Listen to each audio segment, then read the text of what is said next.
नमस्कार, स्वागत है आपका हमारे यूट्यूब चैनल में। इस वीडियो में हम लोग इंडियन ज्योग्राफी का संपूर्ण अध्ययन करेंगे। यह सभी प्रतियोगी परीक्षाओं के लिए इक्वली इम्पॉर्टेंट है, तो प्लीज़ वीडियो को स्किप मत करिएगा। वीडियो को आप लोग लाइक, शेयर और चैनल पर नए हैं तो इसको सब्सक्राइब कर लीजिए। यह इंडियन ज्योग्राफी का वीडियो है, इसके बाद से वर्ल्ड ज्योग्राफी का वीडियो आएगा। चलिए वीडियो को स्टार्ट करते हैं। तो सबसे पहले हम लोग देखेंगे कि भारत के नामकरण के बारे में। तो भारत को ईरानियों ने हिंदुस्तान कहा है। हिंदुस्तान क्यों कहा है? क्योंकि यह जो हिंदुस्तान नाम है वह सिंधु नदी से आया है, क्योंकि ईरानी जो है सिंधु को हिंदू नदी बोलते थे। तो उसी के नाम पर, चूंकि यह हिंदुस्तान जो है या भारत सिंधु नदी के पार था ईरानियों के लिए। ठीक है, ईरानी जब आते थे तो वह सिंधु नदी के पार भारत को मानते थे, तो इसलिए उन्होंने सिंधु से इसका नाम हिंदू बोला और भारत का नाम हिंदुस्तान कहना स्टार्ट कर दिया। और यूनानियों ने इसका नाम क्या दिया? इंडिया कहा। यूनानी जो है सिंधु नदी को इंडस बोलते थे। ठीक है, तो इंडस से इंडिया नाम पड़ गया। भौगोलिक मान्यता के अनुसार भारतवर्ष जम्बू द्वीप का अंग है। ठीक है, तो इसलिए इसका नाम जम्बू द्वीप भी बोला जाता है। और भारत नाम जो है राजा भरत के नाम पर पड़ा हुआ है। भारत में टोटल वर्तमान में 28 राज्य और 8 संघ शासित प्रदेश हैं। भारत का आकार चतुष्कोणीय है। ठीक है, इसके बारे में हम लोग देखेंगे यहाँ पे मैप में भारत के आकार के बारे में। यह मैप है, तो इसमें जो है देखेंगे, ये देखिए, यह एक तरह से चतुर्भुज के आकार का यह आता है। ऐसे करके अगर इसको क्या करें, ऐसे करके इसको बाउंड्री बनाएं तो एक चतुष्कोणीय आकार में यह आता है, जहां यह जो है यहाँ से यहाँ, यह इधर से पूरब से और यह पश्चिम का विस्तार है। ठीक है, और फिर इधर यह उत्तर से यह दक्षिण का विस्तार है। ठीक है, इसके बारे में थोड़ा देख लेते हैं हम लोग। तो अगर यह वर्ल्ड मैप हम लोग देखें, ठीक है, यह वर्ल्ड मैप है, इसमें ऐसे करके जो लाइनें हैं इसको हम लोग देशांतर रेखा कहते हैं, इसको देशांतर बोलते हैं, ऐसे करके जो लाइनें हैं। और यह जो क्षैतिज रेखाएं हैं इसको हम लोग क्या बोलते हैं? इसको हम लोग अक्षांश बोलते हैं। ठीक है, यह जो लंबवत लाइनें हैं उनको क्या बोलते हैं? देशांतर बोलते हैं। ठीक है, और यह जो क्षैतिज लाइनें हैं वह क्या है? इसको हम लोग अक्षांश बोलते हैं। ठीक है, तो यह जो मिडिल में एकदम आएगा यह पार्ट, ठीक है, यहाँ से अगर हम लोग डिवाइड करें, यह इस तरह से यह गोलार्ध को डिवाइड करें, ठीक है, तो यह उत्तरी गोलार्ध होगा। ठीक है, अगर यह जो है आधे पर से हमने डिवाइड कर दिया इसको, ठीक है, इस तरह, तो यह उत्तरी गोलार्ध होगा, यह दक्षिणी गोलार्ध। ठीक है, तो इसमें जो है दूसरा चीज क्या होगा, यह जो है इस लाइन से, अगर इस ऊर्ध्वाधर लाइन से इस साइड अगर हम लोग जाते हैं तो इधर पूर्वी बोलते हैं, इधर क्या बोलते हैं? पश्चिमी बोलते हैं। ठीक है, इस क्षैतिज लाइन से जो भूमध्य रेखा है, इससे अगर हम लोग ऊपर जाते हैं तो इसको उत्तरी गोलार्ध बोलते हैं, और नीचे आते हैं तो दक्षिणी गोलार्ध। और इस ऊर्ध्वाधर लाइन से, ठीक है, जो लंदन से पास करती है ग्रीनविच नामक स्थान से, ठीक है, तो इससे अगर इधर आते हैं तो इसको पूर्वी गोलार्ध बोलते हैं, और इधर आते हैं तो क्या बोलते हैं? पश्चिमी गोलार्ध बोलते हैं। ठीक है, तो यहाँ पे अगर हम लोग देखें तो यह हमारा भारत है यहाँ पर। ठीक है, तो यह किस गोलार्ध में पड़ेगा?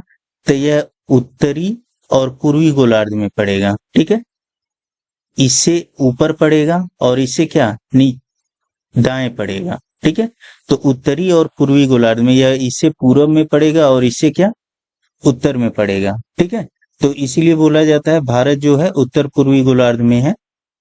अब उसके बाद से इसी के अनुसार यहाँ पे यह 0 डिग्री देशांतर है यहाँ पे, और यह जो है भूमध्य रेखा है इसको 0 डिग्री माना गया है। ठीक है, तो इससे जो है इधर हम लोग देखते हैं, ठीक है, इधर उत्तरी अक्षांश बोलते हैं और इधर क्या बोलते हैं? पूर्वी देशांतर बोलते हैं। ठीक है, तो अगर डिफाइन किया जाए भारत का पोजीशन, तो यहाँ से यह उत्तरी अक्षांश यहाँ से और यहाँ तक होगा। ठीक है, उत्तरी अक्षांश बोला जाएगा, यह सेगमेंट। और अगर इस लाइन से हम लोग देखें तो यहाँ से यहाँ तक का पूर्वी देशांतर बोला जाएगा। ठीक है, तो अगर इसी को मिला दिया जाए तो यह चतुष्कोणीय बोला जाता है। ठीक है, यहाँ से अगर इस भूमध्य रेखा से देखा जाए तो यह यहाँ से यहाँ तक यह उत्तरी अक्षांश होगा, यहाँ से यहाँ तक, और इधर क्या होगा, यहाँ से यहाँ तक। इसे पूर्वी देशांतर बोलते हैं क्योंकि यह इसके पूरब है। चलिए अब इनका हम लोग कोणीय रूप में निरूपण देख लें। ठीक है, तो यहाँ से देखिए भारत का जो यह पूर्वी देशांतर है वह कहाँ से कहाँ तक है, तो 68 डिग्री 7 मिनट से टोटल कितना 97 डिग्री 25 मिनट तक है। ठीक है, पूर्वी देशांतर। ठीक है, इधर कितना है, यहाँ पे यह गुजरात राज्य है, इसका कौन सा स्थान लिया गया है इस पॉइंट के लिए, तो गौहर माथा या गौरमौत बोलते हैं इसको। और इधर कौन सा स्थान है, अरुणाचल प्रदेश का किबिथु। ठीक है, इसका अंतिम पॉइंट माना जाता है, इधर अरुणाचल प्रदेश का किबिथु। और इधर कौन सा, गौरमौत या गौरमोथा ऐसे करके इसको माना जाता है, गुजरात का यह अंतिम बिंदु है। ऐसे ही अगर हम लोग इधर देखें, इधर इसका विस्तार कितना है, 37 डिग्री 6 मिनट को इंदिरा कॉल माना जाता है, यह सबसे अंतिम उत्तरी बिंदु है। ठीक है, और इधर सबसे दक्षिणतम बिंदु कौन सा है, 8 डिग्री 4 मिनट, यह मुख्य भूमिका है जिसको केप कमोरिन बोलते हैं, कन्याकुमारी का एक स्थान है, यह दक्षिणतम बिंदु है, लेकिन यह मुख्य भूमिका है 8 डिग्री 4 मिनट। लेकिन भारत का जो अंतिम पॉइंट है वह कौन है, यह वाला है, इसको इंदिरा पॉइंट बोलते हैं। क्या इसका अक्षांश है, तो 6 डिग्री 45 मिनट है यह। ठीक है, 6 डिग्री 45 मिनट, यह भारत का दक्षिणतम बिंदु माना जाता है यह। ठीक है, भारत का दक्षिणतम बिंदु कौन सा है, 6 डिग्री 45 मिनट उत्तरी अक्षांश से। नेक्स्ट इसका विस्तार कहाँ है, 37 डिग्री 6 मिनट उत्तरी अक्षांश तक। ठीक है, इसको इंदिरा कॉल कहते हैं और इसको क्या बोलते हैं, इंदिरा पॉइंट बोलते हैं। ठीक है, सबसे अंतिम बिंदु को। लेकिन अगर यह बोले भारत के मुख्य भूमि का विस्तार, तो 8 डिग्री 4 मिनट से कहाँ तक, 37 डिग्री 6 मिनट तक है। इंदिरा कॉल से कहाँ तक, केप कमोरिन तक है। जबकि अगर भारत का विस्तार बोले तो इंदिरा कॉल से इंदिरा पॉइंट तक है। ठीक है, यह याद रखेंगे आप लोग, क्वेश्चन में घुमा सकता है थोड़ा कि भारत के मुख्य भूमि का विस्तार कहाँ से कहाँ तक है, तो 8 डिग्री 4 मिनट उत्तरी अक्षांश से 37 डिग्री 6 मिनट उत्तरी अक्षांश तक। ठीक है, यह दोनों उत्तर में ही है। अगर उस मैप में जो मैं वर्ल्ड मैप में समझाया हूँ उसके अनुसार भारत जो है उत्तरी अक्षांश में पड़ता है। ठीक है, और पूर्वी देशांतर में पड़ता है। ऐसे ही भारत का पूर्वी देशांतर में विस्तार क्या है, 68 डिग्री 7 मिनट से 97 डिग्री 25 मिनट तक। यह एग्जाम में अक्सर पूछा जाता है। तो इसका विस्तार देशांतर में कहाँ से कहाँ तक है, तो गुजरात के गौरमाथा से अरुणाचल के कहाँ तक, किबिथु तक। ठीक है, और मुख्य भूमिका तो मैं बता ही दिया हूं। अब उसके बाद इस विस्तार की लंबाई कितनी है, तो यह जो उत्तर से दक्षिण का विस्तार है यह वाला, यह टोटल कितना है, मतलब इंदिरा कॉल से केप कमोरिन तक, इंदिरा कॉल से केप कमोरिन तक कितनी लंबाई है, तो 3214 किलोमीटर, 3214 किलोमीटर यह है। और यहाँ से यह गौरमाथा से किबिथु तक इसकी लंबाई कितनी है, इसकी लंबाई है 2933 किलोमीटर। ठीक है, तो इसको याद कैसे रखते हैं, तो यह देखिए, अगर यह वाला पार्ट जो है यह इंदिरा कॉल से केप कमोरिन वाला पार्ट ज्यादा लंबा है और यह वाला पार्ट क्या है, थोड़ा कम लंबा है। ठीक है, यह याद रखेंगे आप लोग। तो इसको लंबा वाला जो पार्ट है उसको कैसे याद रखेंगे, तो यहाँ पे देखिए इसको लिख लेंगे 1 2 3। ठीक है, इसके बाद से 4 आएगा तो यहाँ 4 कर दीजिए। ठीक है, कैसे याद रखना है, 1 2 3 4। ठीक है, ऐसे करके याद रखेंगे 3214। और इसको याद करने के लिए क्या करेंगे, 3 गुणे 3 9 होता है और 3 का गुणा 2 बार किए आप लोग, 2933। ठीक है, याद रखना है कैसे, 3 गुणे 3 9 होगा और कितनी बार गुणा किए, 2 बार। ठीक है, तो ऐसे करके इसको याद रखेंगे आप लोग। 3214 क्या है, इंदिरा कॉल से कहाँ तक, केप कमोरिन तक का लंबाई, और गौरमाथा से कहाँ तक की बीथू तक 2933 किलोमीटर है। ठीक है, नेक्स्ट अब इसमें कुछ पॉइंट हम लोग देख लेते हैं यहाँ से। तो यह देख लिए हम लोग कि चतुष्कोणीय संरचना है, यह आकार है इसका। 28 राज्य और 8 संघ शासित प्रदेश हम लोग देखेंगे अभी। भारत का कुल क्षेत्रफल कितना है? 32,87,263 वर्ग किलोमीटर, मतलब इसको बोलेंगे 32.87 लाख वर्ग किलोमीटर। ठीक है, इसको ऐसे करके भी याद रखिएगा, क्योंकि अक्सर यही पूछता है, एक्यूरेट डेटा बहुत कम ही पूछता है। और इसका विश्व में कौन सा स्थान है? तो यह विश्व में 7वां सबसे बड़ा देश है। भारत का क्षेत्रफल विश्व के कुल क्षेत्रफल का कितना है? 2.42% है। ठीक है, विश्व के क्षेत्रफल का 2.42% है। यहाँ पे कुछ दिखाया गया है, जैसे देश का क्षेत्रफल के आधार पर कौन कौन देश बड़े हैं। तो रूस सबसे बड़ा है, उसके बाद से कनाडा है, फिर चीन है, फिर अमेरिका है, फिर ब्राजील, ऑस्ट्रेलिया, फिर भारत है। भारत 7वां सबसे बड़ा देश है। और जनसंख्या की दृष्टि से चीन है, लेकिन वर्तमान में अगर जनसंख्या काउंटिंग होगी, जनसंख्या जनगणना होगी, तो भारत अब हो जाएगा। लेकिन अभी भी 2011 की जनगणना पर देखा जा रहा है डेटा, तो उसके अनुसार चीन है, उसके बाद से भारत है, फिर America, Indonesia, Brazil, Pakistan, Bangladesh. ठीक है, लेकिन जनगणना जब होगा तो भारत चीन से भी ज्यादा हो गया है, भारत की जनसंख्या। और क्षेत्रफल की दृष्टि से राज्य कौन कौन से बड़े हैं भारत के? तो सबसे बड़ा राज्य है राजस्थान, फिर मध्य प्रदेश, फिर महाराष्ट्र, फिर चौथे नंबर पर उत्तर प्रदेश आता है।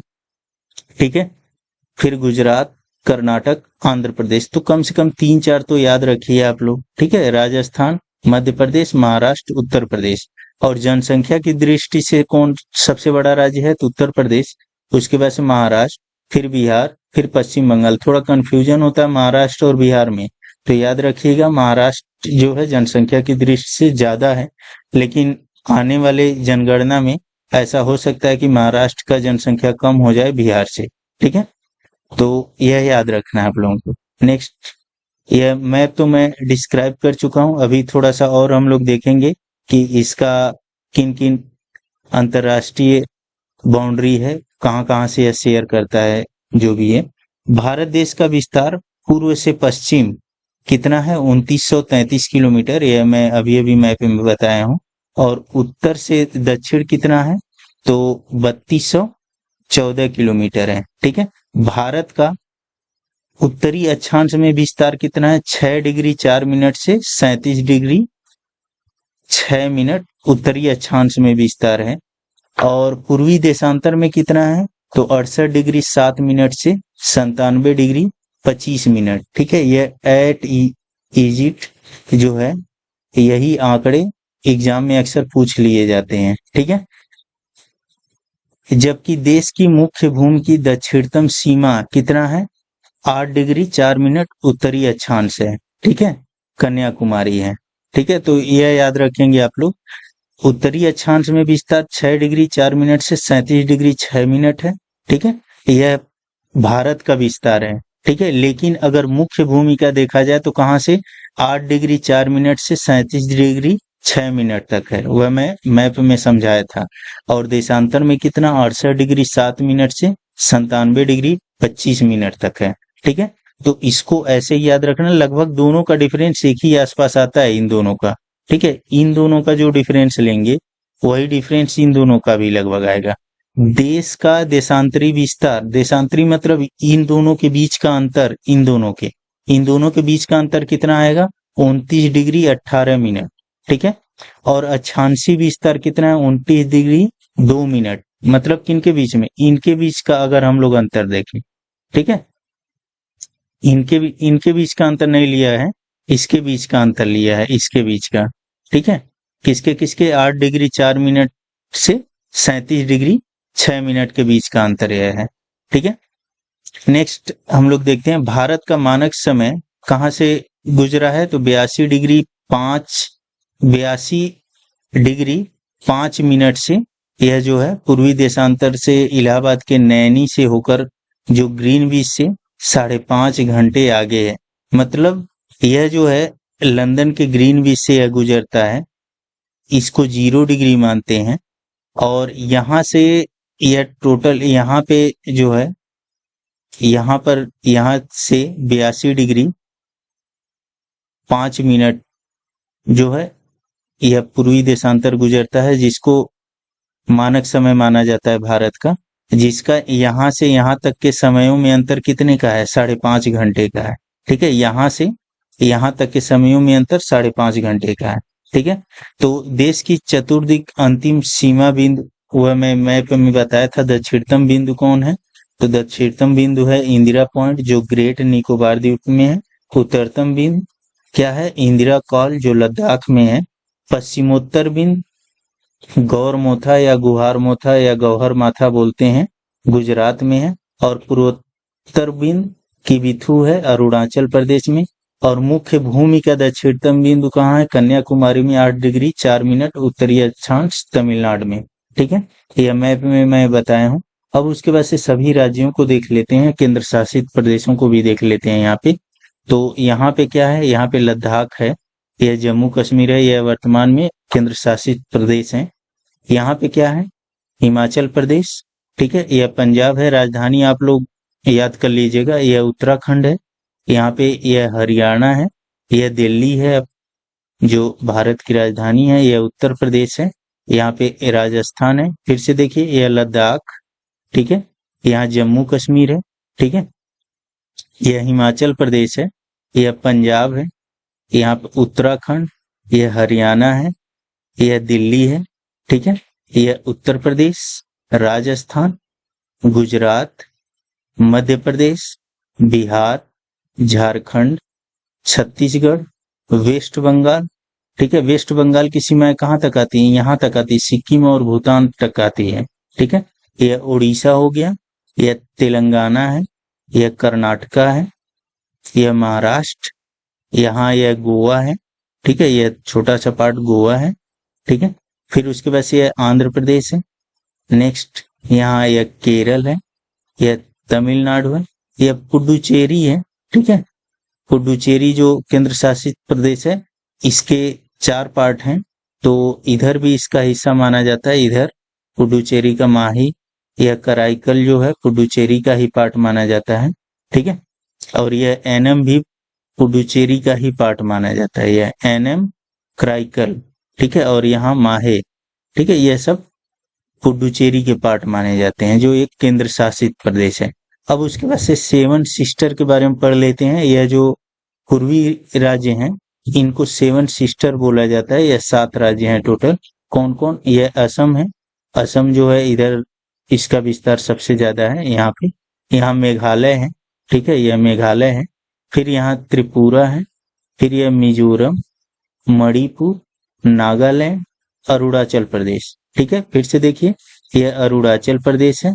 कलर से आप लोगों को पता चल जाएगा कि कहाँ तक इसका विस्तार है। अरुणाचल प्रदेश, नागालैंड, मणिपुर, मिजोरम, त्रिपुरा, मेघालय, असम, और यहाँ पे क्या है, सिक्किम, यह सिक्किम है। ठीक है, अब वर्तमान में केंद्र शासित प्रदेश देख लेते हैं। तो लद्दाख, जम्मू कश्मीर, यह चंडीगढ़ है, यह भी एक केंद्र शासित प्रदेश के अंतर्गत आता है। फिर यह दिल्ली, टोटल 4 हो गए इधर। फिर उसके बाद से यहाँ पे क्या, दमन दीव और दादर नगर हवेली है यहाँ पे। ठीक है, तो यह एक केंद्र शासित प्रदेश है। फिर उसके बाद से यह पुडुचेरी मैं बता रहा था, जिसमें इसके 4 पार्ट हैं, यानम, कराईकल, माहे, और एक और पार्ट है यहाँ पर। ठीक है, तो यह टोटल 4 पार्टों में है पुडुचेरी। नेक्स्ट यह यहाँ पर अंडमान निकोबार द्वीप है, और यहाँ पर क्या है, यहाँ पे लक्षद्वीप। ठीक है, तो यह टोटल 8 क्या हो जाते हैं, केंद्र शासित प्रदेश। कौन कौन से, लक्षद्वीप, पुडुचेरी, अंडमान निकोबार।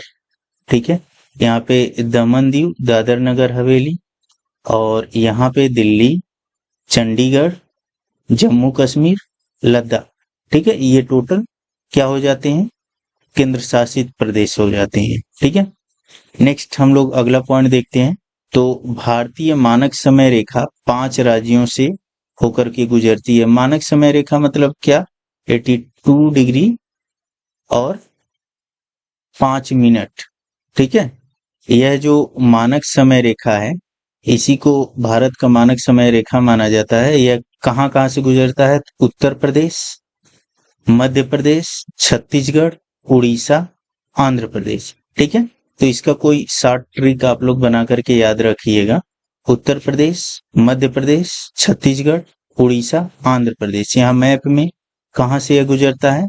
तो यह यहाँ से कुछ गुजरता है, यहाँ से उत्तर प्रदेश, मध्य प्रदेश, ठीक है, फिर छत्तीसगढ़, फिर उसके बाद से कहाँ से? फिर उड़ीसा और यह आंध्र प्रदेश से, ठीक है। यहाँ से होकर के यह 5 राज्यों से होकर के गुजरता है, ठीक है। नेक्स्ट, कर्क रेखा जो है भारत के मध्य में 8 राज्यों से होकर गुजरता है। गुजरात, राजस्थान, मध्य प्रदेश, छत्तीसगढ़, झारखंड, पश्चिम बंगाल, त्रिपुरा, मिजोरम, ठीक है। यहाँ से यह गुजरता है। त्रिपुरा और मिजोरम यहाँ से यह होकर के गुजरता है इस तरह से। यह पश्चिम बंगाल है, झारखंड है, ठीक है। फिर उसके बाद से छत्तीसगढ़, फिर मध्य प्रदेश, फिर राजस्थान, फिर गुजरात। यहाँ से होकर के यह कर्क रेखा गुजरता है, ठीक है। कर्क रेखा और मकर रेखा के बारे में हम लोग देख लेते हैं मैप में कहाँ कहाँ यह होता है। यह वर्ल्ड मैप है। यह जो है भूमध्य रेखा है। यह रेखा जो है भूमध्य रेखा है। इसके ऊपर यहाँ से कहीं यह जो है, यह वाली रेखा लगभग, यह वाली, यह कर्क रेखा है, ठीक है। यह कर्क रेखा है ऐसे करके। और इधर यह रेखा कौन सी है? इसको मकर रेखा बोलते हैं इसको। यह कर्क रेखा है जो भारत से होकर के गुजरती है, इसको मकर रेखा कहते हैं, ठीक है। और यह क्या है? यह भूमध्य रेखा है, ठीक है। सूर्य जो है मूवमेंट कहाँ से कहाँ तक करता है? यहाँ से यहाँ तक ही करता है, ठीक है। यहाँ से और यहाँ तक करता है, ठीक है। यहाँ से यहाँ तक यह सूर्य का मूवमेंट होता है, ठीक है। इसका जो लोकेशन है वह 23 डिग्री 1/2 मिनट या 23 डिग्री 50 सेकेंड माना जाता है। यह उत्तरी अक्षांश में है। और ऐसे ही यह मकर रेखा कितना? 23 डिग्री 1/2 मिनट या 50 सेकेंड माना जाता है लगभग, ठीक है। यह दक्षिणी अक्षांश में मकर रेखा है। सूर्य जो है गर्मियों में इस पे चमकता है कर्क रेखा पर 21 जून को, और मकर रेखा पर सूर्य जो है यहाँ पे चमकता है, ठीक है, ठंडियों के दिन में। चलिए अब नेक्स्ट देखते हैं हम लोग अगला पॉइंट इसमें। इसका शॉर्ट ट्रिक जो है ऐसे करके आप लोग याद रखिएगा। यह ऐसे करके याद रखा जाता है, ओमुच, ठीक है, ऐसे करके। ओ से उड़ीसा, एम से क्या? मध्य प्रदेश, यू से क्या? उत्तर प्रदेश, ठीक है। CHH से क्या? छत्तीसगढ़, और ए से आंध्र प्रदेश। ओमुच करके याद रख सकते हैं आप लोग, ठीक है। यह तरीका याद रखा जाता है। और यह जो है 8 राज्यों को कर्क रेखा जिसे गुजरती है किससे? मित्र पर गमछा झार, मित्र पर गमछा झार, ठीक है। यह शॉर्ट ट्रिक आप लोग याद रखिएगा। मित्र मतलब क्या?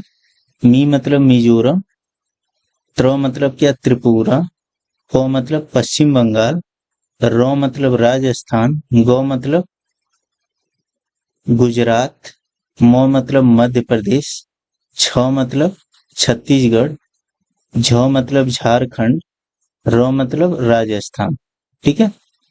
या र तो पहले यहाँ कर चुके हैं आप लोग, तो झार से झारखंड हो जाएगा, ठीक है। तो ऐसे करके यह याद रख सकते हैं, मित्र पर गमछा झार से थोड़ा आइडिया इससे मिल जाएगा, ठीक है। नेक्स्ट पॉइंट हम लोग देखते हैं। भारत का दक्षिणतम बिंदु बड़ा निकोबार या ग्रेट निकोबार में इंडिया पॉइंट, इंदिरा पॉइंट या पिग्मेलियन पॉइंट या पार्सन पॉइंट या लाहीचिंग ठीक है, यह सब इसी का नाम है। भारत के दक्षिणतम बिंदु का नाम है जो ग्रेट निकोबार में है, इंदिरा पॉइंट, पिग्मेलियन पॉइंट या पार्सन पॉइंट या लाही चिंग, ठीक है, जो विषुवत रेखा से 876 किलोमीटर दूरी पर स्थित है। ठीक है, जो भूमध्य रेखा से कहाँ तक कितनी दूरी पर स्थित है? 876 किलोमीटर दूरी पर स्थित है। इंदिरा पॉइंट लक्ष्मी नगर ग्राम पंचायत के अंतर्गत आता है, जिसका नाम परिवर्तन फरवरी 1984 को हुआ था। ठीक है, भारत का सबसे उत्तरी बिंदु जम्मू कश्मीर में इंदिरा कॉल है, वह मैप में मैं दिखाया था। और भारत का पूर्वोत्तर बिंदु अरुणाचल प्रदेश में किबुथु या वालांगू, और पश्चिम बिंदु गुजरात का गौरमाथा या इसी को सरक्रीक भी बोलते हैं। ठीक है, नेक्स्ट, भारत का स्थलीय सीमा की लंबाई 15,200 किलोमीटर है, जो 16 राज्य व 2 केंद्र शासित प्रदेश तथा 7 देशों की सीमा से लगता है। ठीक है, यह स्थलीय सीमा की लंबाई है। स्थलीय सीमा का मतलब क्या कि यह वाला पार्ट यहां से लगा करके, यहां से ऐसे करके, यह स्थलीय पॉइंट है यह। ठीक है, स्थलीय सीमा है यह। ठीक है, यह वाला जो टोटल लंबाई है वह कितना है? 15,200 किलोमीटर है। कहां से कहां तक? यहां से ऐसे करके होते हुए, ऐसे करके, यह ऐसे करके होते हुए यहां से, यह टोटल यहां तक है, कोलकाता तक है। ठीक है, यहां तक, यह यहां से लगाए, गुजरात से लगाए कोलकाता तक, यह टोटल, यह क्या हो जाएगा? यह स्थलीय सीमा हो जाएगा यह वाला। ठीक है, नेक्स्ट जो है अगला पॉइंट है इसी में, भारत की तटीय सीमा की लंबाई कितनी है? 6100 किलोमीटर है, जबकि द्वीपों सहित तटीय सीमा की लंबाई कितना? 7516 किलोमीटर है। ठीक है, स्थलीय सीमा की लंबाई केवल क्या दिया हुआ है? 15,200, जबकि तटीय सीमा, ठीक है, जिसमें द्वीप नहीं शामिल किए गए हैं, तो 6100 किलोमीटर है। जबकि अगर द्वीपों को शामिल कर दिया जाए तो कितना हो जाता है? 7516 किलोमीटर। मतलब यह बात कर रहा है इसका, यह जो है सागरीय सीमा, यह जो है यह जलीय सीमा, यह इसकी बात कर रहा है। ठीक है, इसकी बात, यह जलीय सीमा। ठीक है, इतने तक।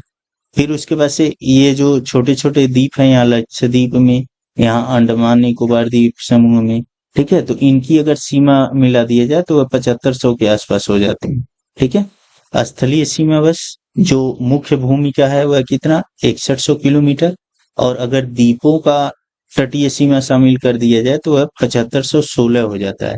देश की कुल सीमा तटीय सहित, मतलब जो यह जो है स्थलीय सीमा मिला दिया जाए और तटीय सीमा मिला दिया जाए, जिसमें द्वीपों का भी शामिल कर दिया जाए, यह 15,200 यहाँ और यह 7516 यहाँ, इन दोनों को अगर जोड़ दिया जाए तो कितना आ जाएगा? 22,716 किलोमीटर।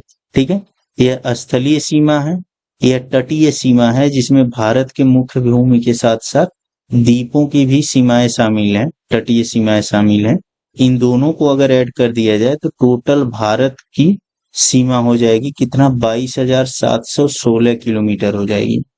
भारत की प्रादेशिक समुद्री सीमा आधार रेखा से 12 समुद्री मील और जबकि अविच्छिन्न मंडल 24 समुद्री मील तक, और अनन्य आर्थिक क्षेत्र 200 समुद्री मील तक है। मतलब यह है कि जैसे यह भारत का यह समुद्री विस्तार है इस तरह से, तो इसमें एक मानक लाइन मान लिया जाता है, यह तट रेखा के समांतर एक मानक लाइन मान लिया जाता है, और इससे जो है 12 किलोमीटर तक क्या है, इसको जो है प्रादेशिक सीमा बोला जाता है। 12 किलोमीटर तक कहाँ से? यह जहां से भारत का स्थल तटीय सीमा है, वहां पर एक स्टैंडर्ड लाइन मान ली जाती है, उससे 12 किलोमीटर तक क्या होता है? प्रादेशिक समुद्री सीमा माना जाता है। उससे यहीं से 24 किलोमीटर तक, ठीक है, क्या माना जाता है? समुद्री मील तक क्या माना जाता है? अविच्छिन्न मंडल माना जाता है। उसके बाद से 200 समुद्री मील तक क्या मान लिया जाता है? 200 समुद्री मील तक अनन्य आर्थिक क्षेत्र माना जाता है। मतलब 200 समुद्री मील तक एक तरह से भारत के जो भी गश्ती विमान होंगे वह गश्त करेंगे। यह एक तरह से भारत के अंतर्गत ही माना जाएगा। ठीक है। भारत के समुद्री तट से 9 राज्यों और 4 केंद्र शासित प्रदेश की सीमा लगी हुई। ठीक है, 9 राज्यों और 4 केंद्र शासित प्रदेश की सीमाएं लगी हुई हैं किससे? भारत के समुद्री तट से। तो यहाँ पे देख लेते हैं मैप में कौन कौन से 4 केंद्र शासित प्रदेश हैं। एक, ठीक है, लक्षद्वीप। 2 जो है यह अंडमान निकोबार, फिर यहाँ पुडुचेरी, ठीक है, फिर यहाँ पे यह दमन द्वीप। ठीक है, तो यह जो है 4 केंद्र शासित प्रदेश हो गए हैं जिनकी समुद्री सीमा लगती है। फिर उसके बाद से राज्य कौन कौन है?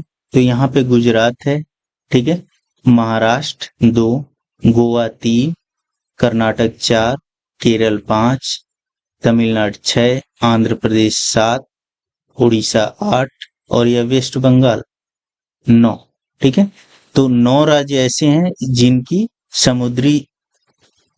समुद्र से सीमा साझा जो करते हैं। ठीक है, यह मिजोरम जो है समुद्र से सीमा साझा नहीं करता है क्योंकि यह बांग्लादेश जो है यहाँ तक है।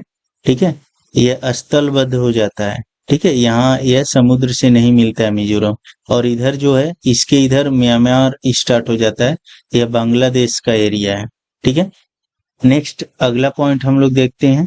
सबसे लंबी समुद्री तट रेखा अंडमान निकोबार 1962 किलोमीटर है, जबकि राज्यों में सर्वाधिक समुद्री तट रेखा क्रमशः गुजरात का 1662, आंध्र प्रदेश और तमिलनाडु है। ठीक है, तो सबसे लंबा जो समुद्र तट है जिसका, वह कौन है? अंडमान निकोबार, क्योंकि वह द्वीपीय देश है, द्वीपीय राज्य है, केंद्र शासित राज्य। और राज्यों में किसका है? तो गुजरात का है। ठीक है, सबसे कम समुद्री सीमा वाला राज्य गोवा है, 101 किलोमीटर है, क्योंकि गोवा बहुत छोटा है। कन्याकुमारी को 3 सागरों का संगम कहा जाता है, जबकि त्रिपुरा के 3 ओर से अंतरराष्ट्रीय सीमा, ठीक है, लगी हुई है। ठीक है, त्रिपुरा के 3 ओर से यह बांग्लादेश जो है लगा हुआ है। सिक्किम, पश्चिम बंगाल, अरुणाचल प्रदेश व लद्दाख की सीमाएं 3 देशों से लगी हैं। ठीक है, किनकी किनकी? सिक्किम, पश्चिम बंगाल, अरुणाचल प्रदेश, लद्दाख की सीमाएं 3 देशों से लगती हैं। इसको मैप में हम लोग देख लेते हैं। यहाँ पे देखिए, यह लद्दाख है।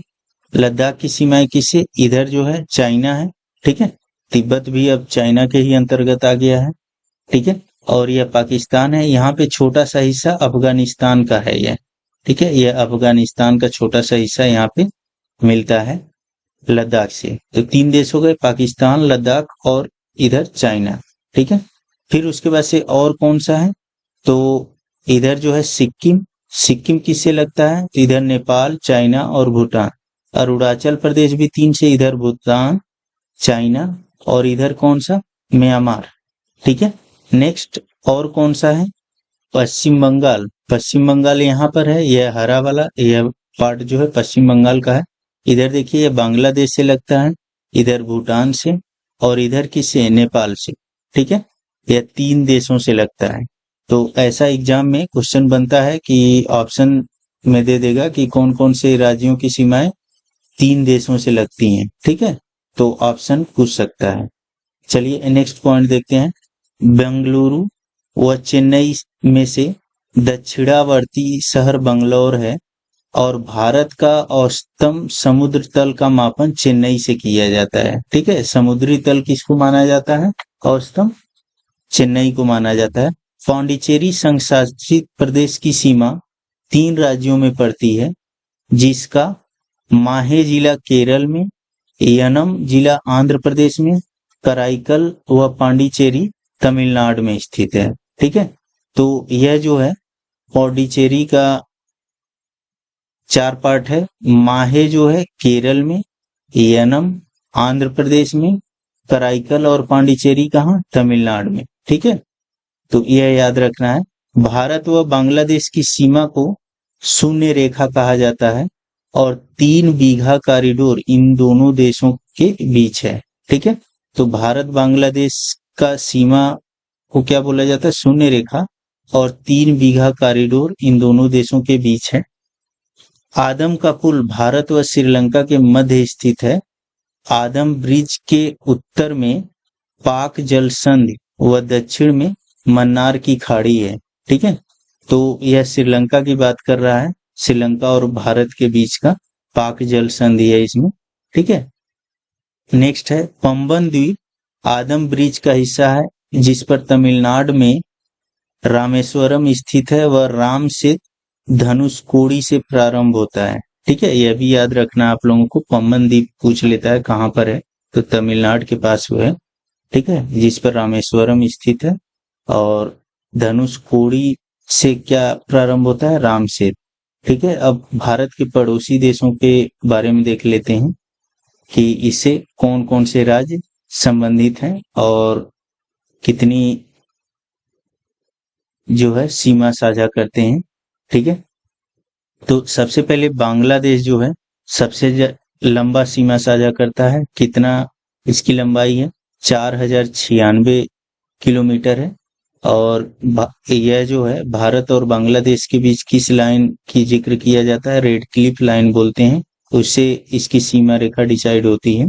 ठीक है, और यह बांग्लादेश जो है 5 राज्यों से मिलता है। किसे किसे, पश्चिम बंगाल, मेघालय, मिजोरम, त्रिपुरा, असम से। ठीक है, नेक्स्ट जो है बांग्लादेश से देखते हैं टोटल कितने राज्य सीमा साझा करते हैं। तो टोटल जो है 5 राज्य सीमा साझा करते हैं। कौन कौन, यहाँ मैप में देख लेंगे। तो इधर पश्चिम बंगाल है, यह यहाँ तक है। ठीक है, फिर उसके बाद से असम, असम इधर भी इसे सीमा साझा करता है और इधर भी। ठीक है, फिर उसके बाद से मेघालय, फिर त्रिपुरा, मिजोरम, टोटल 5 राज्य हो गए। पश्चिम बंगाल, असम, मेघालय, त्रिपुरा, मिजोरम, 5 राज्य हो गए।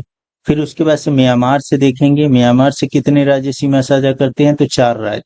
कौन कौन, इधर मिजोरम, मणिपुर, नागालैंड, अरुणाचल प्रदेश। ठीक है, मैप से आप लोग एक बार देख लेंगे और फिर उसको पढ़ेंगे तो बढ़िया से दिमाग में बैठ जाएगा और मैप भी दिमाग में बैठ जाएगा, तो याद करने में आसानी होगी।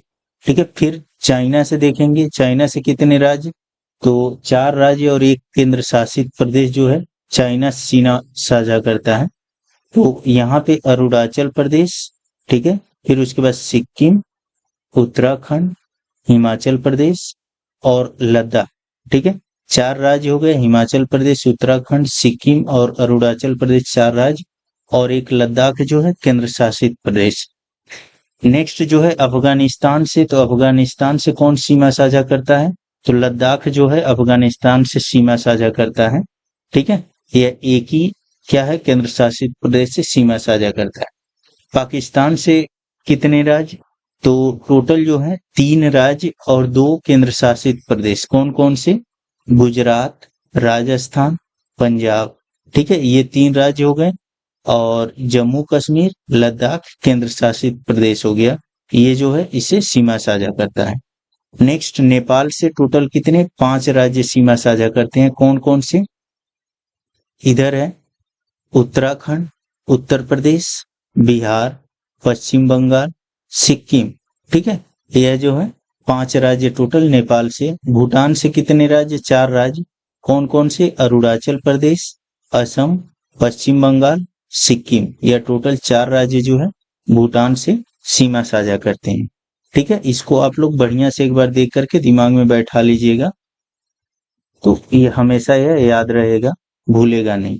ठीक है, नेक्स्ट पॉइंट देखेंगे हम लोग, यही चीज इस सारणी में दिया हुआ है। तो बांग्लादेश जो है सबसे लंबा सीमा साझा करता है, 4096 किलोमीटर, और यह राज्य है, टोटल 5 राज्य जो हैं इसे सीमा साझा करते हैं।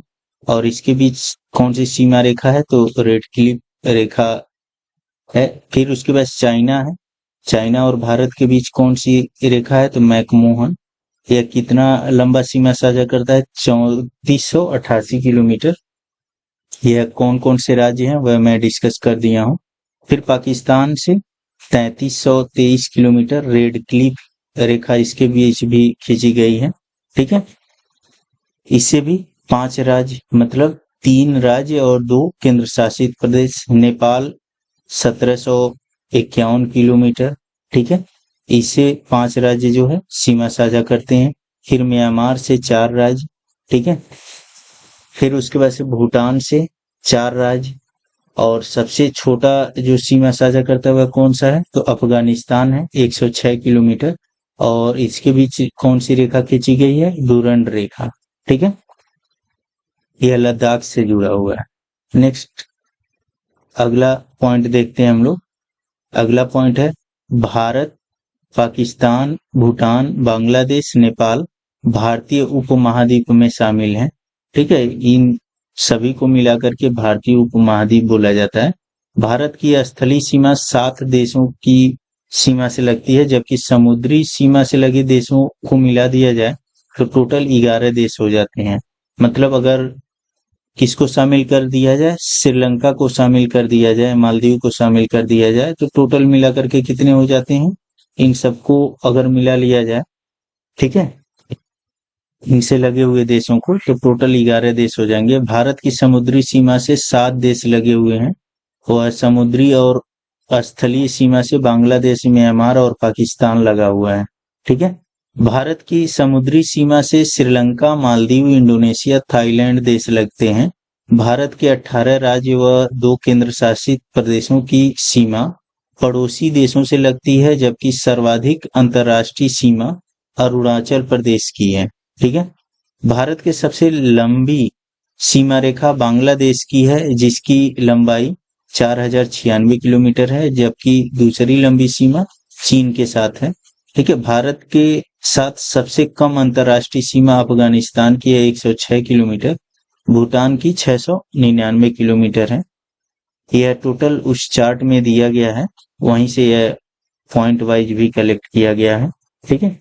भारत व पाकिस्तान के बीच सीमा की लंबाई 3323 किलोमीटर है, जबकि नेपाल से भारत की लंबाई सीमा की कितनी है, 1751 किलोमीटर। म्यांमार से भारत के 4 राज्य लगते हैं, ठीक है। यह मैं मैप में भी बताया हूं और उस चार्ट में भी है। यह टोटल जो है चार्ट में है, यह पीडीएफ आप लोगों को प्रोवाइड किया जाएगा, उससे आप लोग देख लीजिएगा। यह चार्ट में मैं डिस्क्राइब कर चुका हूं, ठीक है, कि कौन से देश से कौन सा राज्य लगता है।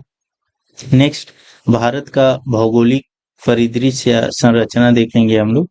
तो दक्षिण का प्रायद्वीपीय पठार जो है गोंडवाना लैंड का एक भाग था, जिसकी संरचना अलग अलग समय की चट्टानों से हुई है, जो क्रमशः आर्कियन, धारवाड़ चट्टानें, कुड़प्पा, विंध्यक्रम की चट्टानें, गोंडवाना, दक्कन ट्रैप, ठीक है।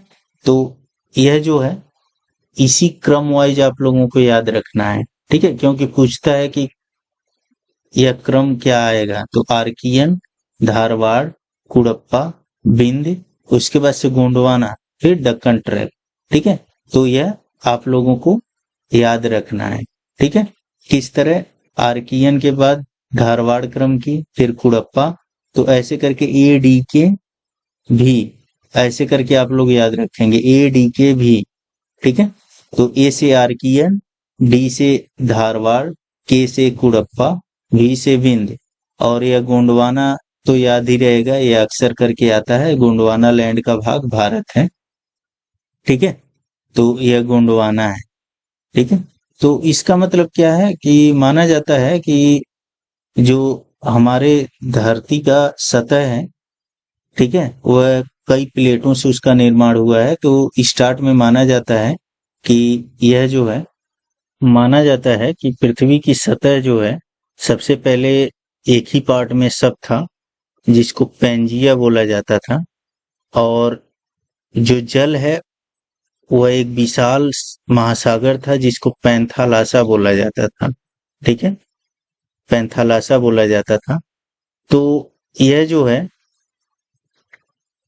इस सतह में जो है जब ब्रेकिंग हुई, तो यह 2 पार्टों में यह पेंजिया टूट गया। किसमें, तो एक पार्ट बन गया अंगारा लैंड, और दूसरा पार्ट क्या बन गया, गोंडवाना लैंड, ठीक है। अंगारा लैंड और गोंडवाना लैंड, ठीक है, 2 पार्टों में यह विभाजित हो गया। और यह पैंथालासा का जो जल है वह इनके बीच में भरता गया, जिसको तेथिस सागर बोला गया, ठीक है। तो ये अंगारा लैंड और कुछ नहीं है, जो उत्तरी महाद्वीप है जैसे उत्तर अमेरिका है, यूरोप है, एशिया है, यह सब क्या है, अंगारा लैंड के पार्ट हैं। और जो दक्षिणी महाद्वीप हैं जैसे दक्षिण अमेरिका, उसके बाद से अफ्रीका महाद्वीप, ठीक है, फिर ऑस्ट्रेलिया और भारत भी, यह सब क्या है, यह गोंडवाना लैंड का पार्ट है। तो भारत जो है दक्षिण अफ्रीका से या अफ्रीका महाद्वीप से ब्रेक होकर के टूट करके फिर यह क्या हुआ, धीरे धीरे खसकते हुए यह जा करके एशिया महाद्वीप में टकरा गया। तो जहां पर टकराया वहीं पे हमारे हिमालय पर्वत जो है उसका निर्माण हुआ है। ठीक है, तो यह टोटल कॉन्फ़िगरेशन है इसके बारे में, भारत की संरचना के बारे में, कि स्टार्ट में जो धरती का सतह था वह टोटल क्या था, उसको पैंजिया नामक प्लेट माना जाता है, कि टोटल धरती का सतह उसको पैंजिया माना गया था। उस पे जो है समुद्र एक था, पैंथालासा। जब पैंजिया टूटा तो दो पार्टों में विभक्त हो गया, अंगारा लैंड और गोंडवाना लैंड। तो अंगारा उत्तरी महाद्वीप जो भी हैं वह अंगारा लैंड के अंतर्गत आते हैं, और दक्षिणी महाद्वीप जो भी हैं वह गोंडवाना लैंड के अंतर्गत आते हैं। उत्तरी महाद्वीप में कौन कौन, तो उत्तर अमेरिका महाद्वीप, यूरोप और एशिया महाद्वीप, ये सब जो हैं उत्तरी अंगारा लैंड में आते हैं। और गोंडवाना लैंड में कौन कौन आते हैं, तो दक्षिणी अमेरिका महाद्वीप, अफ्रीका महाद्वीप, भारत और उसके बाद से क्या, ऑस्ट्रेलिया महाद्वीप। ये जो है दक्षिणी हिस्सा है, गोंडवाना लैंड का हिस्सा है। तो भारत जो है अफ्रीका महाद्वीप का ही हिस्सा है, भारत का आधा पार्ट। ठीक है, तो यह जो है अफ्रीका महाद्वीप से टूट करके जा करके एशिया महाद्वीप में मिला। तो वहां पे जहां पे मिला है वहां पे यह हिमालय पर्वत का निर्माण हुआ है। ठीक है, नेक्स्ट, यह पृथ्वी ठंडी हुई तो सर्वप्रथम आर्कियन क्रम की चट्टानों का निर्माण हुआ, जो ग्रेनाइट नीशिस्ट प्रकार की हैं। ठीक है, तो जब पृथ्वी जो है ठंडी हुई तो आर्कियन क्रम की चट्टानें बनी। ये ऐसे ही याद रखना, वह क्रम ADK, ठीक है, वह याद रखना है, क्योंकि एग्जाम में पूछता है कि सही क्रम बताइए। भारत में आर्थिक दृष्टि से प्रमुख चट्टानें धारवाड़ क्रम की हैं, जो कर्नाटक के धारवाड़ व बेल्लारी क्षेत्र में मिलती हैं। विंध्य क्रम की चट्टानें परतदार हैं, जिनका निर्माण जल निक्षेपों से हुआ व इन चट्टानों से बलुआ पत्थर व पन्ना हीरा प्राप्त होता है, और इनका विस्तार राजस्थान के सासाराम तक है। ठीक है, राजस्थान से सासाराम तक विंध्य क्रम की चट्टानें हैं। गोंडवाना क्रम की चट्टानों का विकास कार्बोनीफेरस जुरैसिक युग के बीच हुआ है। इन चट्टानों से कोयला प्राप्त होता है। ठीक है, दक्कन ट्रैप में बेसाल्ट के लावा का जमाव होता है, जिसके क्षरण से काली मिट्टी का निर्माण हुआ है। भारत में प्रथम ज्वालामुखी क्रिया बिहार की डालमा पहाड़ियों पर धारवाड़ युग में हुई थी। ठीक है, माना यह जाता है कि जब भारतीय प्लेट जो है अफ्रीका महाद्वीप से टूट करके ट्रेवल कर रहा था कहाँ तक, एशिया महाद्वीप तक के लिए, तो बीच में ही एक बेसिक फॉल्ट आता है, तो वहां पे जो है लावा निकल करके क्या हुआ, उस पे जमता गया और वह आगे बढ़ करके क्या हुआ, यहाँ आकर के एशिया महाद्वीप से जुड़ा जब। ठीक है, तो इस पे एक लेयर जो है ज्वालामुखी से निकले उद्गारों का है। ठीक है, तो भारत का रूर प्रदेश की उपमा छोटा नागपुर पठार की है, जबकि कोबर की भून सन्नति सिद्धांत को पर्वतों का पालना कहा जाता है। ठीक है, नेक्स्ट भारत का भौतिक स्वरूप देखेंगे। तो भौतिक स्वरूप के बारे में देखते हैं भारत के। तो भारत के 4 भौतिक प्रदेश हैं, पर्वतीय क्षेत्र, प्रायद्वीपीय पठार, विशाल मैदान, तटवर्ती क्षेत्र एवं द्वीप। ठीक है, तो यह इसके अंतर्गत ही एक ले लिया जाता है। विशाल मैदान के अंतर्गत थार का मरुस्थल भी ले लिया जाता है, जो राजस्थान में विस्तृत है। ठीक है, देश के लगभग 43% भाग पर मैदान, 27.5% भाग पर पठार और 29% भाग पर पर्वत व पहाड़ी का विस्तार है। ठीक है, यह ऐसे ही याद रखना आप लोगों को, क्योंकि एग्जाम में आता है क्या करने के लिए, क्रम दे देता है कि सबसे ज्यादा हिस्सा कौन किसका है, मैदान, फिर पठार, फिर उसके बाद से किसका, पर्वत और पहाड़ी क्षेत्र, ठीक है। अब उसके बाद से उत्तर भारत का पर्वतीय क्षेत्र देखते हैं हम लोग, मतलब हिमालय के बारे में पढ़ेंगे। तो हिमालय को दो तरीके से वर्गीकृत किया जाता है। एक जो है उत्तर से दक्षिण के क्रम में वर्गीकृत किया जाता है और एक पूरब से पश्चिम के क्रम में वर्गीकृत किया जाता है। तो उत्तर से दक्षिण के क्रम में अगर हम लोग देखें तो सबसे पहले आता है ट्रांस हिमालय, फिर महान हिमालय, फिर लघु हिमालय, फिर शिवालिक। इसको मैप में देख करके थोड़ा सा समझेंगे। यह मैप है। तो ट्रांस हिमालय किसको माना जाता है? तो ये ट्रांस मतलब होता है पार, ठीक है, मतलब पार हिमालय। मेन हिमालय तो यह वाला है जो लगातार है, यह कंटिन्यूअस है यह, ठीक है। यह महान हिमालय का पार्ट है, यही मेन हिमालय है। इसके पार वाले को क्या माना जाता है? ट्रांस हिमालय माना जाता है। इधर जो भी है यह ट्रांस हिमालय माना जाता है, ठीक है। फिर उसके बाद से इधर यह वाला जो है, यह वाला पार्ट, यह वाली लाइन, यह क्या है? मध्य हिमालय है या लघु हिमालय भी कहते हैं। और यह लास्ट वाला क्या है? यह शिवालिक है। फिर से समझेंगे, यह मेन हिमालय है, महान हिमालय, ठीक है।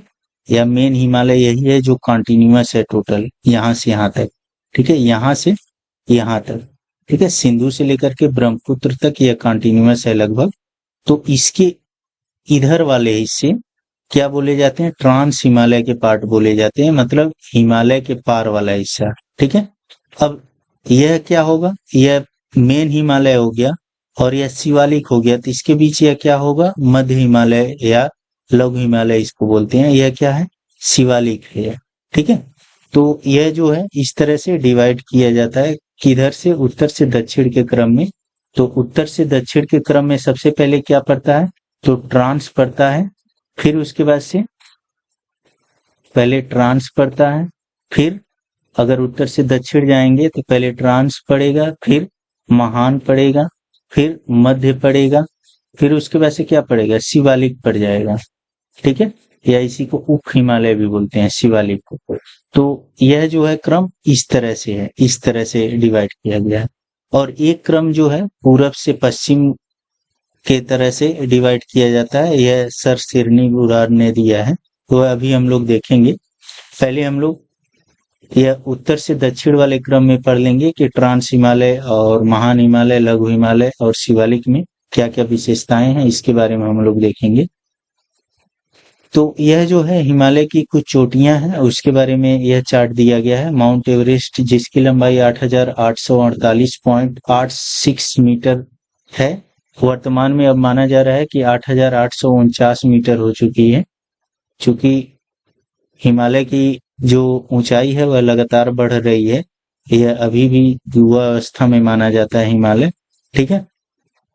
नेक्स्ट कंचनजंगा है, जिसकी ऊंचाई कितनी है? 85 से 98 किलोमीटर, जो भारत नेपाल के बीच है।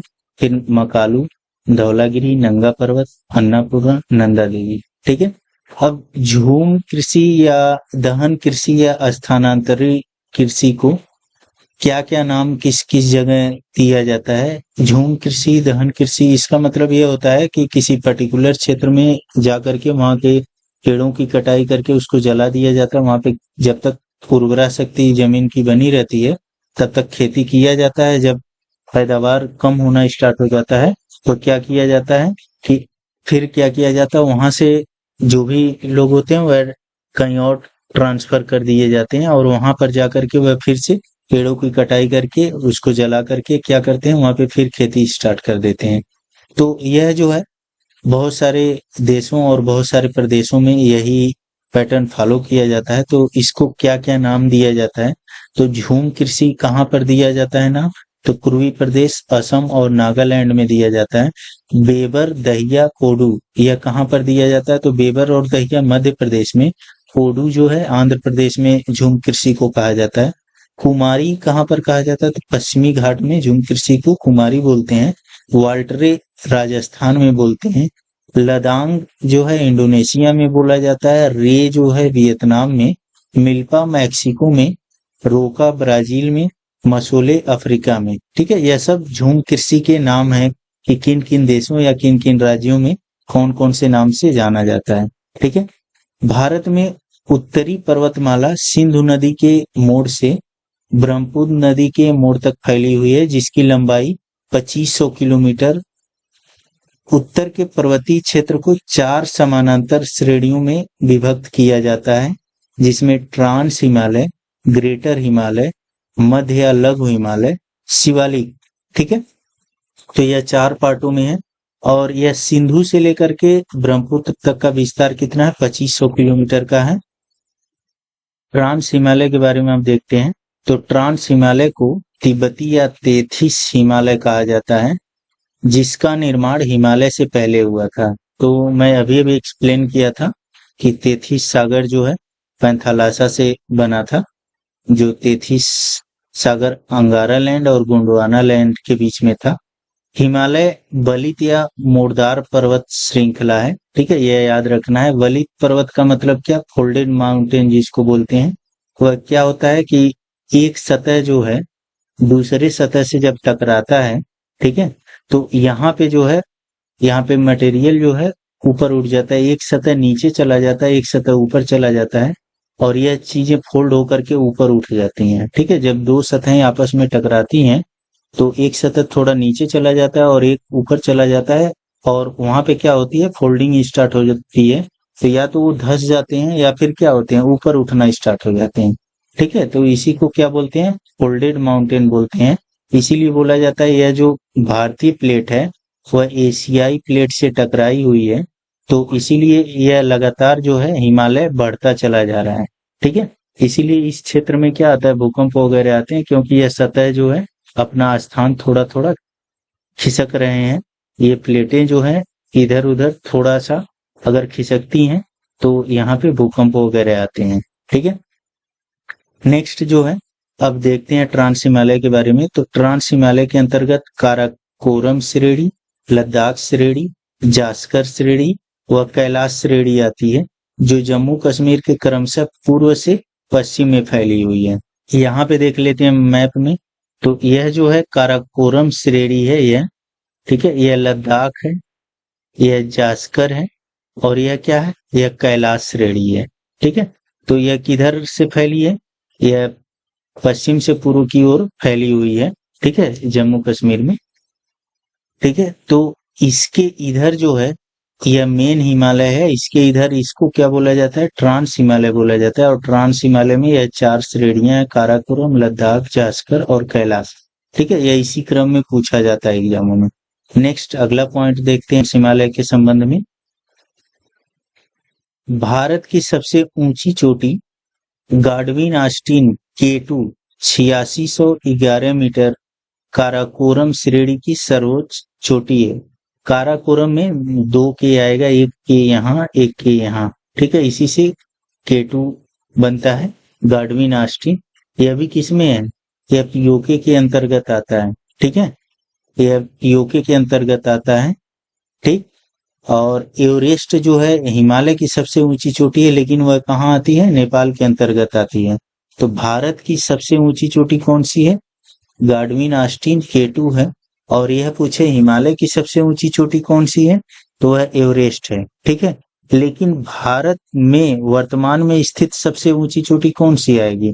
तो वह गाडविन ऑस्टिन K2 नहीं आएगी, क्योंकि यह जो है पीओके के अंतर्गत आता है। ठीक है, भारत की सबसे ऊंची चोटी कंचनजंगा माना जाता है, जो वर्तमान में भारत में स्थित है। ठीक है, नेक्स्ट विश्व की सबसे बड़ी ढाल वाली चोटी राकापोसी लद्दाख श्रेणी की ऊंची चोटी है। ट्रांस हिमालय से सिंधु, सतलज व ब्रह्मपुत्र जैसी पूर्ववर्ती नदी निकलती है। ब्रह्मपुत्र को तिब्बत में सांगपो कहा जाता है। ठीक है, ट्रांस हिमालय से ही यह तीनों बड़ी नदियां जो हैं निकलती हैं, जिनको पूर्ववर्ती नदी बोला जाता है। पूर्ववर्ती नदी का मतलब क्या है? कि यह जो भारत का निर्माण हुआ है, ठीक है, भारत की मुख्य भूमि का निर्माण हुआ है, उसके पहले से यह नदियां थीं। ठीक है, नेक्स्ट अब हम लोग देखेंगे ग्रेटर हिमालय। ठीक है, तो पहले ट्रांस हिमालय था, इधर से इधर जाते हैं तो इधर ट्रांस हिमालय है, फिर उसके बाद से ग्रेटर हिमालय आ जाएगा। इसको हम लोग ग्रेटर हिमालय, बृहद हिमालय या हिमाद्री बोलते हैं। एक है सह्याद्री, ठीक है, यह हिमाद्री है और एक है सह्याद्री। यह एग्जाम में पूछा जाता है। सह्याद्री किसको कहते हैं? तो पश्चिमी घाट को सह्याद्री कहते हैं। जैसे ऐसे करके भारत का मैप है, तो इधर इधर जो है यह एकदम सतह नहीं है, यहाँ पे एक पर्वत टाइप का पर्वतनुमा है, कगार है यह। तो यह जो है पश्चिमी घाट पर्वत इसको बोला जाता है। और इधर कटा फटा जो है छोटी छोटी पर्वत श्रेणियां हैं, इनको हम लोग पूर्वी घाट पर्वत बोलते हैं। ठीक है, तो यह पश्चिमी घाट पर्वत को ही सह्याद्री बोला जाता है। तो याद रखेंगे आप लोग, हिमाद्री जो है महान हिमालय को बोला जाता है, और सह्याद्री जो है किसको बोला जाता है? तो पश्चिमी घाट पर्वत को सह्याद्री बोला जाता है। अब उसके बाद से देखते हैं इसके बारे में कुछ इंपॉर्टेंट पॉइंट। तो ट्रांस हिमालय व ग्रेट हिमालय के बीच सचर जोन या हिंज लाइन पड़ती है। इसका मतलब क्या है कि जैसे यहाँ पे यह ट्रांस हिमालय है, ठीक है, ट्रांस हिमालय है, और यह जो है ग्रेटर हिमालय है, ठीक है। तो यहाँ पे तो ऊंचाई ज्यादा है, फिर उसके बाद से यहाँ पे सबसे ज्यादा ऊंचाई है, लेकिन बीच में जो है यहाँ पे ऊंचाई नहीं, यहाँ पे थोड़ा सा क्या है, खाई नुमा है। तो इस बीच के स्थान को क्या बोलते हैं? सचर जोन या हिंज लाइन बोलते हैं, ट्रांस हिमालय और ग्रेट हिमालय के बीच। मैप में हम लोग देखें, मैप में देखिए, यह जो है ट्रांस हिमालय का पार्ट है, यह सब जो है ट्रांस हिमालय का पार्ट है, यह वाला, ठीक है। और यह जो है मेन हिमालय है, महान हिमालय जिसको बोलते हैं, ठीक है। इसको थोड़ा क्लीन मैं कर दे रहा हूं,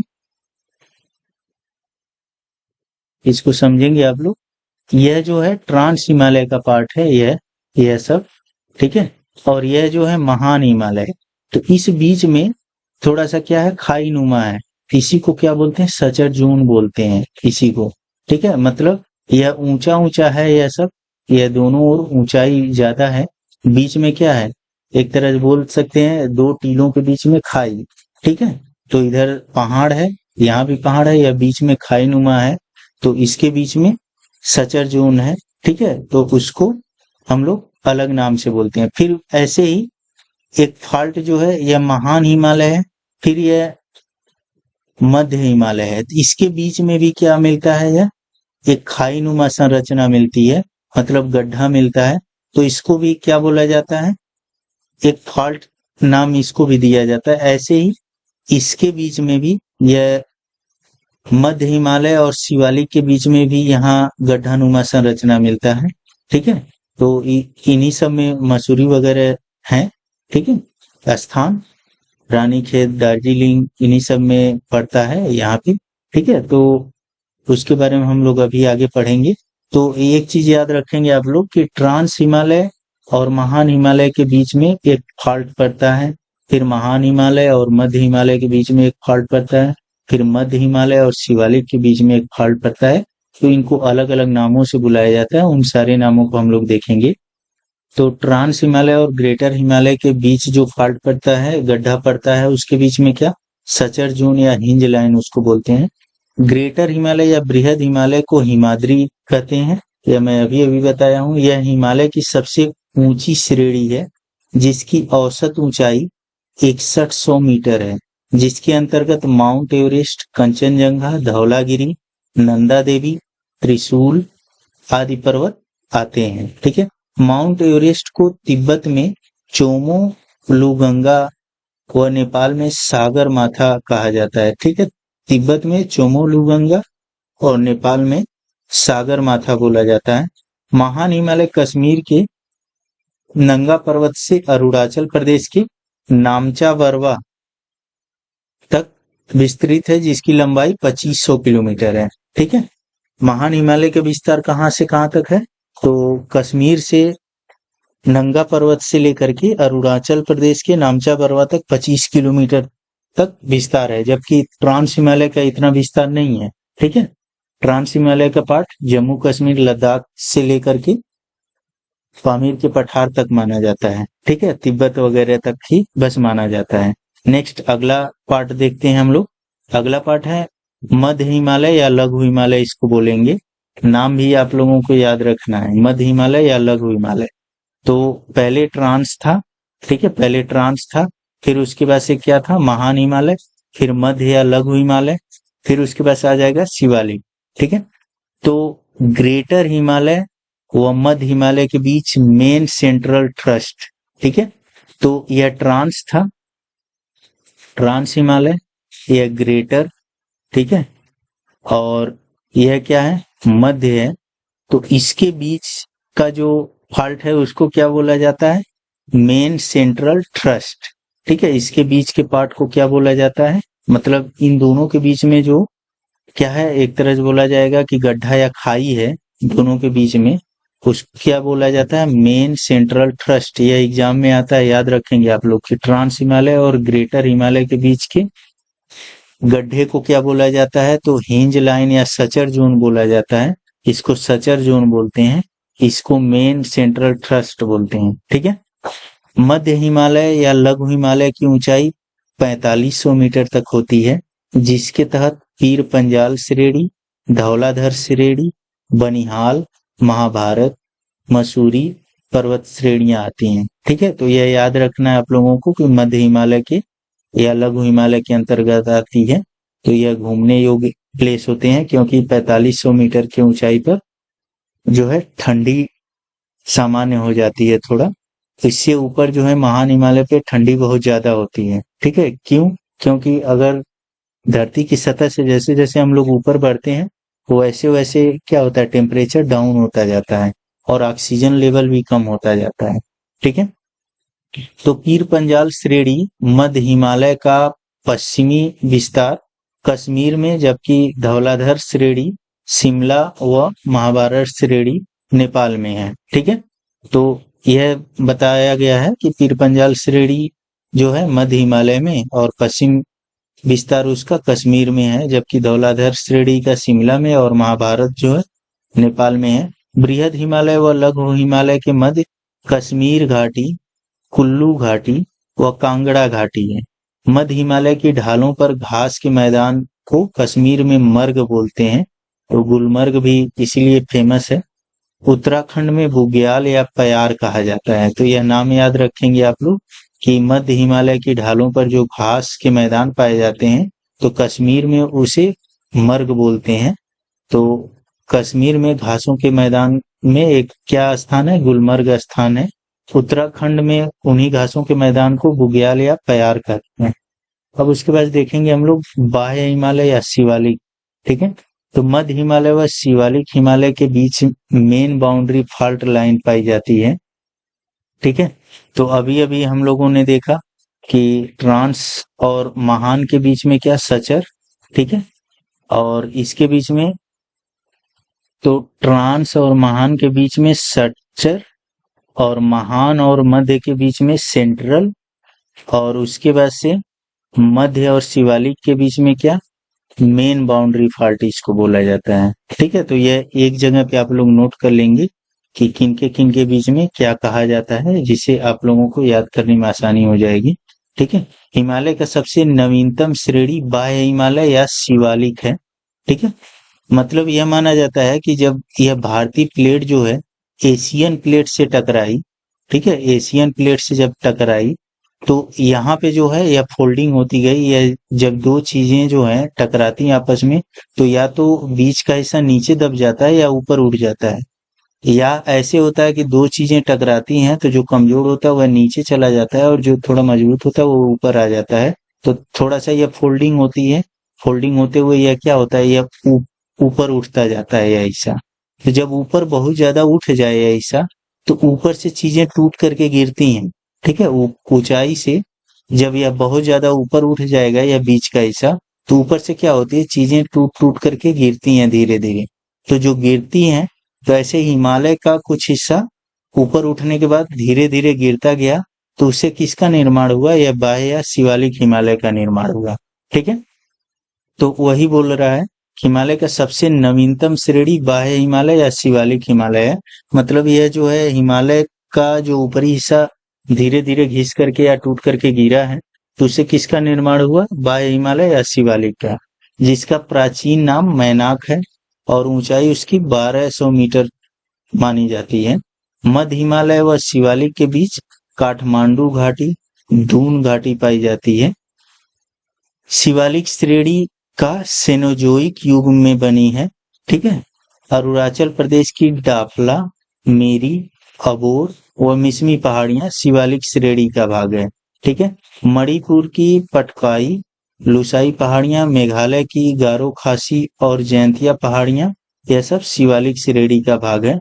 ठीक है, ये हम लोग मैप में देख लेते हैं, यह पहाड़ियां जो भी हैं अरुणाचल प्रदेश और मणिपुर मेघालय की। ठीक है, इसके बारे में मैप में देखते हैं थोड़ा, उसे याद करने में आसानी हो जाएगी। यहाँ पे देखिए मैप में, यह गारो, खासी और जयंतिया है। ठीक है, यह जो है मिकिर हिल है, यहाँ पे यह अबूर है, यह मिसमी है। ठीक है, यहाँ पे मिसमी है, यह बैरल हिल है, यह मीजो पहाड़ियां हैं। ठीक है, अभी इसके बारे में हम लोग फिर देखेंगे। ठीक है, पहाड़ी जब पढ़ेंगे तो इसके बारे में हम लोग देखेंगे। तो यह सारी पहाड़ियां जो है शिवालिक श्रेणी का पार्ट है। भारत व म्यांमार की सीमा अराकन यूमा पर्वत बनाता है। ठीक है, मतलब भारत और म्यांमार की जो सीमा है वह अराकन यूमा पर्वत है, वह बनाता है, यह याद रखना है आप लोगों को। शिवालिक श्रेणी जो है ग्रेट बाउंड्री फॉल्ट द्वारा अलग होती है। ठीक है, शिवालिक श्रेणी व उत्तर भारत के मैदान के बीच अग्र हिमालय भ्रंश पाया जाता है। ठीक है, शिवालिक श्रेणी और उत्तर भारत के मैदान के बीच कौन सा भ्रंश पाया जाता है? तो अग्र हिमालय भ्रंश पाया जाता है। ठीक है, तो इस वीडियो में इतना ही। वीडियो को आप लोग लाइक, शेयर और चैनल को सब्सक्राइब कर लें। इसका अगला पार्ट जल्द ही आएगा, हिमालय का वर्गीकरण नदी घाटी के आधार पर हम लोग उसमें देखेंगे। ठीक है, धन्यवाद।